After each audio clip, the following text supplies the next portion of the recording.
우리 사회는 모든 사람이 더 잘 되려고 하고 더 성공하려는 욕구에 의해서 움직입니다.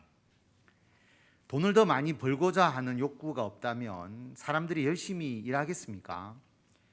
사람들이 아침 일찍부터 밤늦게까지 열심히 일하는 이유가 돈을 더 많이 벌기 위해서입니다. 왜 돈을 더 많이 벌려고 합니까? 더 잘 살기 위해서죠. 사람들의 이런 욕구 때문에 기업이 성장합니다. 우리 사회가 더 잘 살게 되는 것입니다.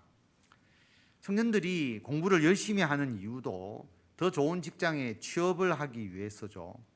더 좋은 직장이란 월급을 더 많이 주는 직장, 더 파워가 있는 직장, 권세와 권력을 가지는 직장입니다. 그래서 하청을 받는 중소기업보다 하청을 주는 대기업에 가려고 합니다. 즉 사람들은 더 잘 살고 더 권세를 많이 가지려는 욕구가 있고 우리 사회는 그런 욕구에 의해서 움직입니다. 이것은 자본주의 사회의 가장 기본적인 속성입니다. 그런데 이것은 자본주의만이 아니라 사람 사는 세상이 모두 그렇습니다. 예수님 당시에도 마찬가지였습니다. 오늘 말씀 25절에 보면 예수님께서 제자들에게 이방인의 집권자들이 그들을 임의로 주관하고 그 고관들이 그들에게 권세를 부리는 줄을 너희가 알거니와. 예수님 당시에는 로마 사람들이 유다를 지배하고 있었습니다. 식민지를 지배하고 있는 로마의 집권자들이 이스라엘 백성들에게 얼마나 자기 권세를 과시했겠습니까? 권세로 사람들을 압제하고 약탈하고 우쭐거리고 자신을 과시하고 높임을 받고 많은 부를 챙겼을 것입니다. 이것은 로마 사람들만이 누릴 수 있는 특권입니다. 이스라엘 백성들은 결코 그런 지위에 오를 수가 없었습니다. 그런데 이스라엘의 젊은 청년들에게 그런 기회가 생겼습니다. 평생 잡을 수 없는 절호의 기회였습니다. 앞으로 왕이 될 분과 함께 하게 된 것입니다. 히브리어로는 메시아, 헬라어로는 그리스도, 기름 부음을 받은 자. 구약 시대 때 기름 부음 받은 자들은 왕과 제사장과 선지자였습니다. 그런데 구약 성경에 약속된 메시아는 왕입니다. 에스겔 37장 24절 25절 말씀을 보면 하나님께서 에스겔 선지자를 통해서 내 종 다윗이 그들의 왕이 될 것이다. 이스라엘 백성들 모두에게 한 목자가 있을 것이다. 그들이 내 규례를 준수하고 내 율례를 지켜 행하며 내가 내 종 야곱에게 준 땅, 곧 그의 조상들이 거주하던 땅에 그들이 거주하되 그들과 그들의 자자손손이 영원히 거기에 거주할 것이다. 지금은 바벨론의 포로로 끌려와 있는데 이스라엘 땅을 회복하게 해주시겠다라고 말씀하시면서 내 종 다윗이 영원히 그들의 왕이 될 것이다. 다윗은 이미 죽었지만 그 다윗의 후손 그리고 다윗과 같은 왕이 등장해서 너희들의 왕이 될 것이다. 이렇게 말씀을 하셨기 때문에 이스라엘 백성들은 오래전부터 다윗 왕과 같은 이스라엘을 다스릴 분을 기다려왔습니다. 그런데 그 왕이 되실 메시아가 오신 겁니다. 누구입니까? 예수님이죠. 더 놀라운 것은 이스라엘의 청년이 메시아이신 예수님의 제자가 된 것입니다. 왕이 될 분의 제자로 함께 생활하게 되니까 이 제자들에게 성공의 욕망이 꿈틀거리기 시작합니다. 뿐만 아니라 이 아들의 성공에 부모님도 관심을 가집니다. 아들이 성공하면 그 집안 전체가 달라지지 않겠습니까? 고생 끝. 이제는 남들이 우러러보는 집안이 될 것이다. 그래서 예수님의 제자 야고보와 요한의 어머니가 예수님을 찾아옵니다. 세베대의 아들 야고보와 요한의 어머니가 그 아들들을 데리고 예수님께 와서 절을 하면서 뭔가를 요구를 합니다. 예수님께서 뭘 원하느냐 물어보니까 나의 이 두 아들을 주님의 나라에서 하나는 주의 우편에 하나는 주의 좌편에 앉게 명하여 주십시오.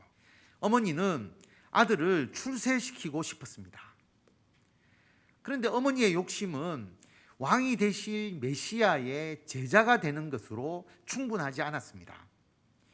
왕이 될 분의 제자 12명에 속하기만 해도 사실은 출세가 보장된 것인데 어머니의 마음은 아들을 그보다 더 훨씬 출세시키고 싶었습니다. 왕이 되실 분의 좌편과 우편, 1인자, 2인자의 자리를 탐내고 있었습니다. 어머니만 그런 마음을 가진 것이 아니죠. 20절에 보면 그 아들들을 데리고, 그리고 21절에 보면 나의 이 두 아들을, 야고보와 요한도 어머니가 청탁하는 그 자리에 함께 갔습니다. 그러므로 야고보와 요한도 어머니와 똑같은 생각을 한 것입니다. 왕의 제1인자, 2인자가 되어야 되겠다. 10 제자가 듣고 그 두 형제에 대하여 분이 여겼습니다. 그럼 나머지 10명의 제자들은 마음이 순수했을까요? 아닙니다. 이들이 야고보와 요한의 행동에 분노했다는 것은 나머지 10명의 제자들도 모두가 왕이 되시는 예수님의 1인자, 2인자의 지위에 오르고자 하는 마음으로 가득 차 있었다는 의미입니다. 그런데 여러분, 야고보와 요한, 그의 어머니, 그리고 나머지 10명의 제자들이 모두 잘못 생각했습니다. 우리가 잘 알고 있듯이 메시아이신 예수님은 정치적인 왕이 되려고 이 땅에 오신 것이 아닙니다. 로마의 압제에서 이스라엘을 해방시키고 새로운 왕이 되시려고 하는 것이 아닙니다. 예수님께서 이 사건이 있기 바로 직전에 분명히 말씀을 하셨습니다. 우리가 읽지는 못했지만 20장 17절에 보면 예수님께서 예루살렘으로 올라가려고 하실 때에 12 제자를 따로 데리시고 길에서 이르시되 보라 우리가 예루살렘으로 올라간다.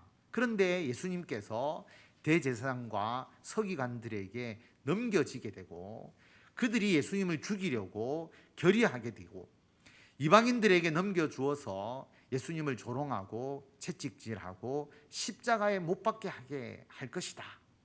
그런데 내가 제3일에 살아날 것이다.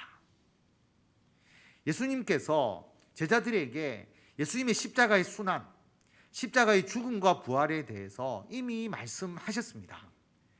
예수님께서는 자신이 정치적 왕이 되는 것이 아니다. 십자가에서 죽으시고 3일 만에 다시 살아날 것이다 라는 것을 제자들에게 바로 직전에 분명히 말씀하셨습니다.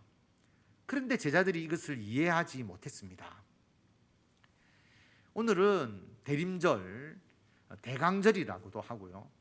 내린다는 림 또는 내린다는 강, 강림이라고 하는 의미니까 같은 의미입니다. 기다릴 때. 그래서 주님의 강림을 기다린다. 대림절, 대강절, 첫째 주일이죠. 대강절은 과거, 현재, 미래 이 세 가지의 의미가 있다고 대강절 때만 제가 계속 그때마다 말씀을 드렸습니다. 예수님께서 2000년 전에 이 땅에 오심을 기뻐하고 감사하는 의미, 성탄의 의미죠. 오신 예수님, 과거의 의미. 예수님께서 지금도 우리와 함께 하시는 것. 예수님이 지금 우리와 함께 하신다는 그 임마누엘의 예수님, 현재의 의미. 그리고 앞으로 다시 오셔서 이 세상을 심판하실 예수님, 오실 예수님, 미래에 대한 소망. 오늘은 대림절 첫 번째 의미인 예수님께서 2000년 전에 이 땅에 오심을 기뻐하고 감사하는 그 대림절에서 제일 중요한 것이 예수님께서 우리 죄를 대신하여서 죽으시기 위해서 대속 제물로 오셨다는 것입니다. 그래서 28절에 보면 인자가 온 것은 섬김을 받으려 함이 아니라 도리어 섬기려 하고 자기 목숨을 많은 사람의 대속물로 주려 함이니라. 사람은 결코 자기의 죄를 스스로 해결할 수가 없습니다. 죄의 문제를 해결하려면 첫째는 죄를 안 지으면 됩니다. 그런데 사람이 죄를 안 지을 수가 없죠. 모든 사람은 죄를 짓습니다. 나는 죄를 안 짓는데요 라고 그렇게 말하는 사람이 있으면 야고보서 4장 17절 말씀을 알려주면 됩니다. 그러므로 사람이 선을 행할 줄 알고도 행하지 아니하면 죄니라. 나는 죄를 안 지었다가 아니라 나는 아무것도 안 하고 그냥 가만히 있었다라고 해도 죄라고 하는 거죠. 왜냐하면 선을 행해야 되는데 적극적으로 선을 행하지 않아도 하나님 앞에서는 죄입니다. 그래서 모든 사람은 죄인입니다. 죄인이 그 죄의 문제를 자기가 해결하려면 자기가 지은 죄값을 치르면 됩니다. 그런데 사람이 자기가 지은 죄값을 다 치를 수 있을까요? 여러분, 하나님께서 죄에 대해서 얼마나 엄중하게 생각하시는지 아십니까? 로마서 6장 23절에 보면 죄의 삭은 사망이요, 죄의 대가는 죽음입니다. 그런데 죽는다고 그 죄의 문제가 다 해결될 수 있을까요? 자신이 죽는다고 그 죄의 값을 다 치를 수도 없습니다. 그러므로 사람은 죄를 안 지을 수도 없고 자기 스스로 그 죄값을 다 치를 수도 없습니다. 결국 사람은 자기 힘으로 자기 죄의 문제를 해결하지 못합니다. 그래서 구약 시대에 대속 제사가 있었습니다. 소와 양을 제물로 삼아서 하나님께 바치면 자신을 대신해서 그 제물이 죽어서 죄를 용서받는 겁니다. 이것이 대속입니다. 죄를 지으면 대속 제물로 제사를 드려서 죄사함을 받았는데 죄사함을 받은 후에 사람이 죄를 안 지을 수가 없으니까 또 죄를 지으면 또 대속 제사를 드려야 합니다. 그래서 구약 시대에는 끊임없이 대속 제사가 있어야 했습니다. 많은 대속 제물이 필요했습니다. 그런데 죄의 문제를 근본적으로 해결하기 위해서는 완전한 죄의 대속이 필요합니다. 그리고 더 이상 죄를 짓지 않도록 완전하게 죄의 뿌리를 제거해야 합니다. 누가 이 일을 완성할 수 있겠습니까? 사람은 절대로 결코 이 죄의 문제를 해결할 수 없습니다. 자기도 죄를 지어서 죄가 있는 사람이 어떻게 다른 사람의 죄를 해결해 줄 수 있겠습니까? 그래서 죄의 문제를 해결해 줄 수 있는 분은 오직 죄가 없으신 하나님의 아들이신 예수님, 신이신 예수님만이 이 일을 해결할 수 있습니다. 그래서 예수님께서 신이시지만 인간으로 이 땅에 오셔서 대속 제물이 되셨습니다. 그래서 모든 인류의 죄, 단지 2000년 전에 예수님 당시의 사람뿐만 아니라 이후의 모든 인류까지 포함하여서 단 한 번의 십자가의 죽음으로 모든 죄를 대속하셨습니다.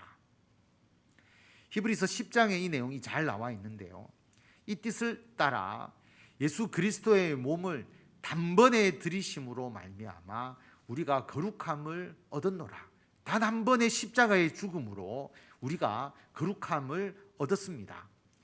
제사장마다 매일 서서 섬기며 자주 같은 제사를 드리되 이 제사는 언제나 죄를 없게 하지 못하거니와. 구약 시대에 대속 제물로 드리는 그 제사는 늘 같은 대속 제사를 드리지만 죄를 언제나 완벽하게 다 없애지 못했다라고 하는 거죠. 그래서 반복적으로 제사를 드리게 되었지만 오직 그리스도는 죄를 위하여 한 영원한 제사를 드리시고 하나님 우편에 앉으사 십자가의 대속은 영원한 제사라고 하는 겁니다.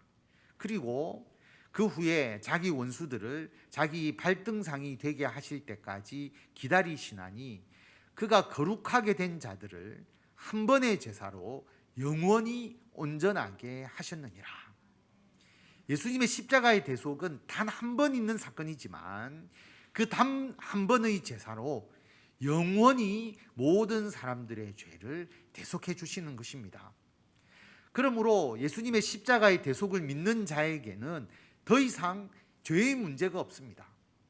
예수님께서 나의 죄를 대신해서 모든 죄값을 다 치러 주셨기 때문입니다. 이것은 과거나 지금이나 미래나 예수님을 믿는 모든 사람들에게 해당됩니다. 여러분, 우리가 우리 힘으로 죄의 문제를 해결한 것이 아닙니다.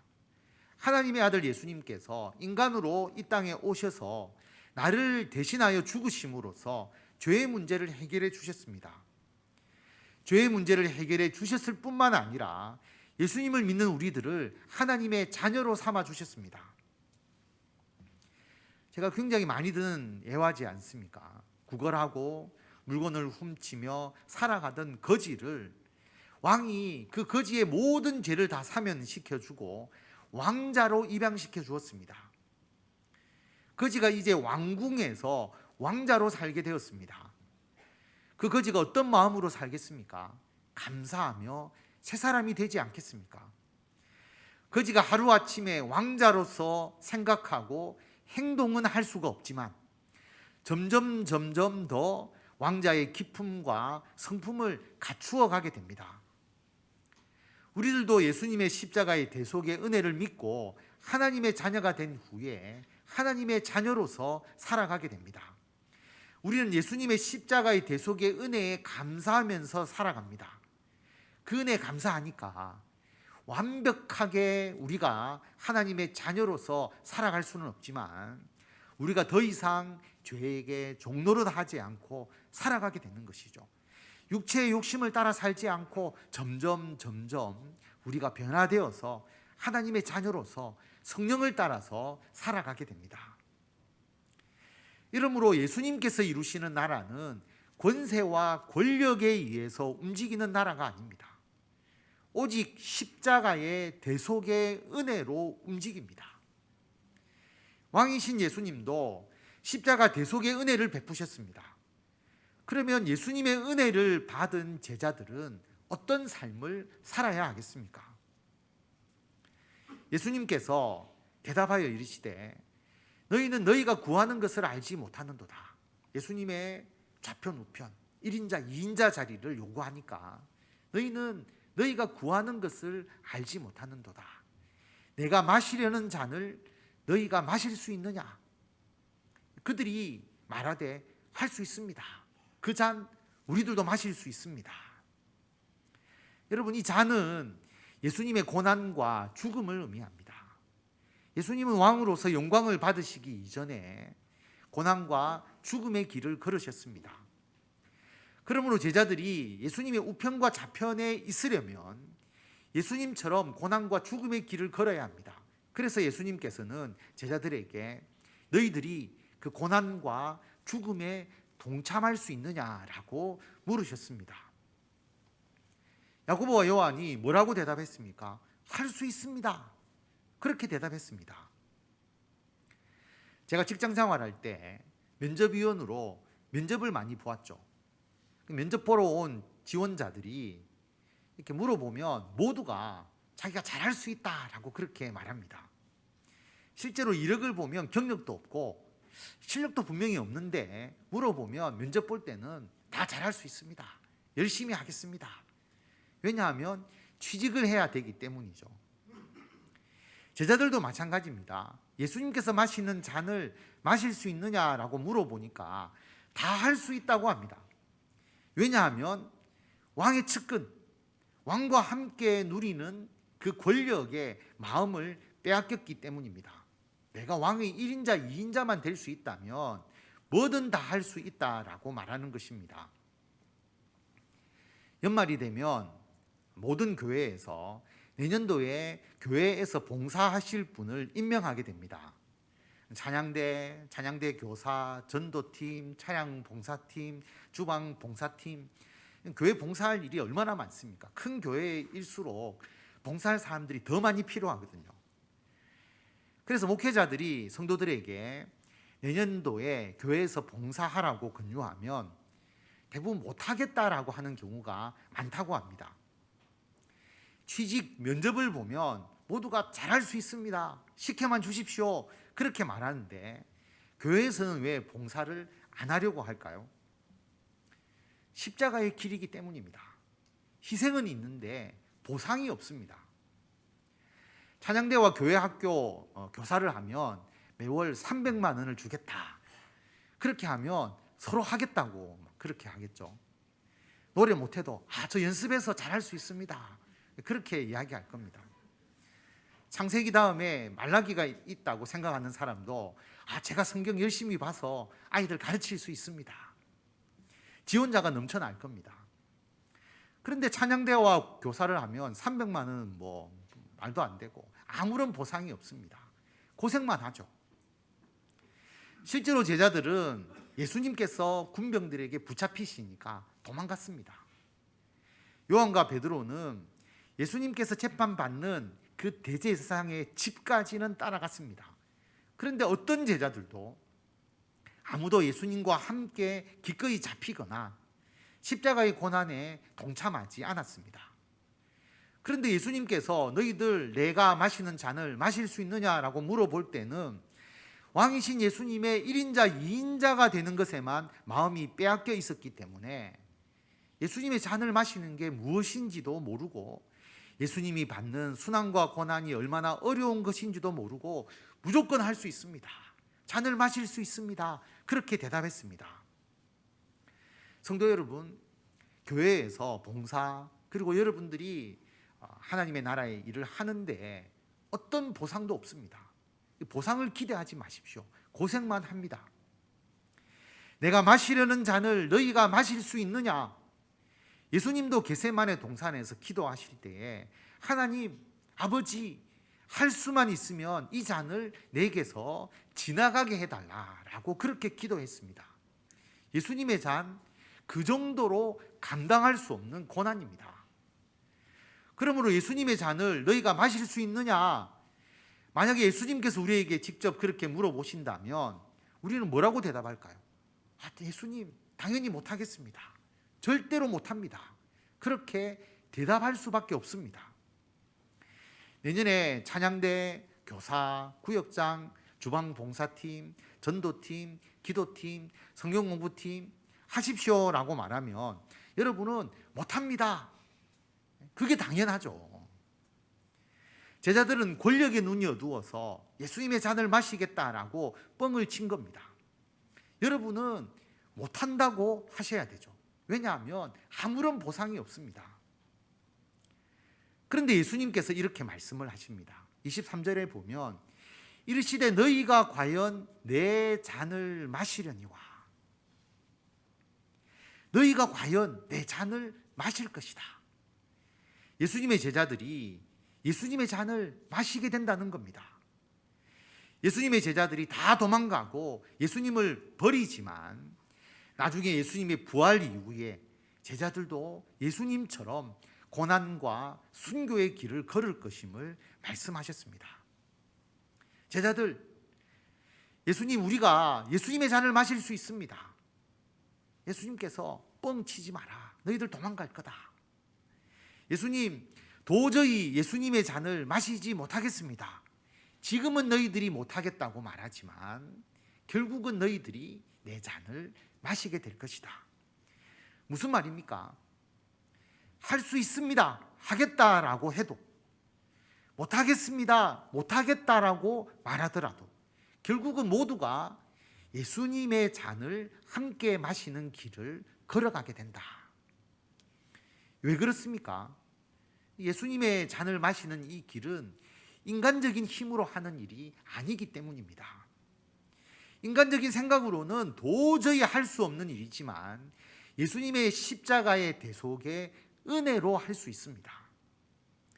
그리고 권력의 욕망만 있으면 모든 것을 다 할 수 있는 것 같지만 하나님의 일은 욕망에 의해서 할 수 있는 일이 아닙니다. 오직 예수님의 십자가 대속의 은혜가 우리를 하나님을 위해서 봉사하게 만듭니다. 여러분, 앞으로 누가 목사가 되고 누가 교회에서 봉사하겠습니까? 요즘 신학교마다 목사가 되려고 하는 사람의 수가 계속 줄어들죠. 교회도 없죠. 그다음 생활도 어렵죠. 그리고 목회 환경도 좋아지지 않죠. 그러니까 목사가 되려고 하는 사람이 계속 줄어든다라고 합니다. 교회에서 봉사할 사람은 갈수록 더 찾기 어렵습니다. 그러면 어떻게 할까요? 월급을 더 많이 주면 목사가 될 사람이 많아질까요? 돈을 많이 주면 교회에서 봉사할 사람들이 많아질까요? 아닙니다. 어떤 보상을 많이 준다고 해서 주의 일을 제대로 할 수가 없습니다. 그럼 아무런 대가가 없다고 주의 일 하는 사람이 없어질까요? 아닙니다. 어떤 보상이 없어도 주의 일을 하는 사람은 반드시 있습니다. 너희가 과연 내 잔을 마실 것이다. 하나님께서 주의 일을 하는 사람을 택하십니다. 예수님의 십자가의 대속에 은혜를 믿게 하시고 그 은혜를 힘입어서 주의 일을 하게 하십니다. 예수님의 십자가 대속의 은혜를 믿는 우리는 주의 일을 할 수밖에 없습니다. 어떤 보상도 없습니다. 어떤 권세도 얻을 수가 없습니다. 그러나 예수님처럼 마치 대속 제물로 우리가 쓰여지는 것처럼 우리는 오직 주님을 위해서 헌신하게 됩니다. 많이 수고했다고 많은 보상을 받는 것도 아닙니다. 우리가 열심히 노력했다고 그 결과로서 하나님의 나라에 상급을 얻는 것도 아닙니다. 이르시되 너희가 과연 내 잔을 마시려니와 내 좌우편에 앉는 것은 내가 주는 것이 아니다. 내 아버지께서 누구를 위하여 예비하셨든지 그들이 얻을 것이다. 순교자가 되는 것도 아무나 되지 않습니다.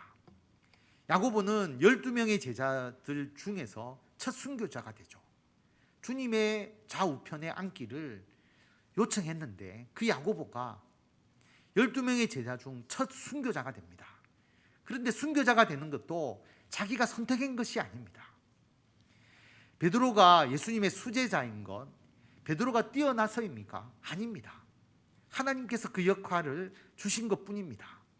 여러분, 순교자가 되든 예수님처럼 고난의 길을 걷든 주의 일을 가장 앞장서서 열심히 하든 우리가 하는 모든 일의 상급은 우리의 노력에 대한 보상과 상이 아닙니다.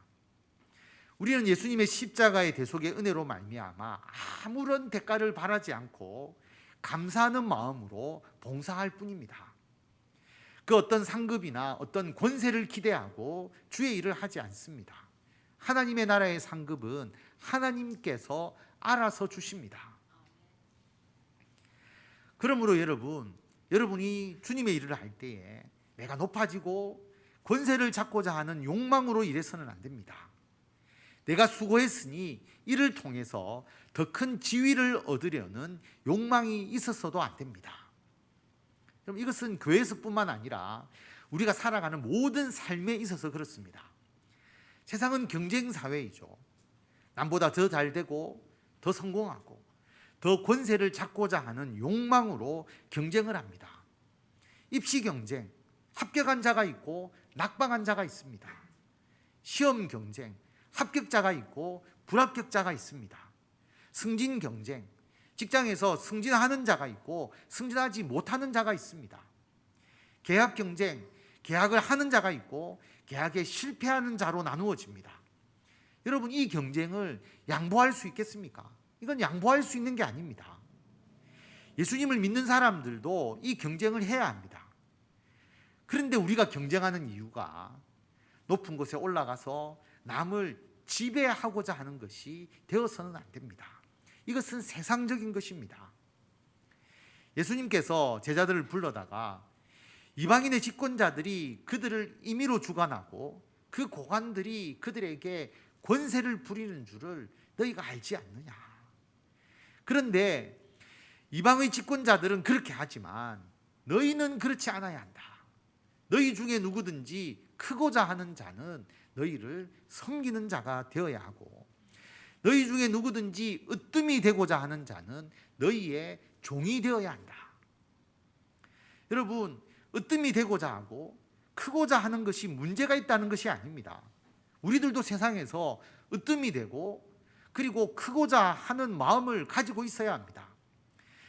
더 잘되고 더 높은 지위에 올라가고 더 사업이 커지고 더 교회에서 더 열심히 봉사하고 교회에서 더 귀한 직분을 받고 그런 마음을 가져야 합니다. 당연한 것이죠. 그런데 우리가 그렇게 하는 목적이 예수님을 믿지 않는 자와는 달라야 한다는 것입니다. 예수님의 좌우편에 앉는 것, 즉 높아지고 권세를 잡으려는 목적이 되어서는 안 됩니다. 더 섬기고자 하는 마음으로 크고자 해야 합니다. 더 종이 되는 마음으로 으뜸이 되어야 합니다. 예수님께서 우리의 죄를 대속하기 위해서 대속 제물이 되셨지만 만왕의 왕 만주의 주가 되셨습니다. 우리도 예수님의 십자가의 대속의 은혜에 감사하면서 대속 제물로 우리 자신을 주는 그런 삶을 살아야 합니다. 그 어떤 대가나 그 더 높은 권세를 차지하기 위해서가 아니라 오직 더 섬기는 마음으로, 더 종이 되고자 하는 마음으로 더 높아지고 더 커져서 주님의 일을 더 잘 감당하는 우리들이 되어야 합니다. 오늘 말씀을 우리가 늘 마음에 새기시면서 우리가 주님을 위해서 더 열심히 일하되 아무런 보상, 그로부터 우리가 누리는 어떠한 권세에도 우리의 마음을 빼앗기지 않고 오직 더 섬기고 더 종으로서 섬겨서 하나님의 귀한 일을 더 잘 감당하시는 우리 모든 성도 여러분들이 다 되시기를 바랍니다.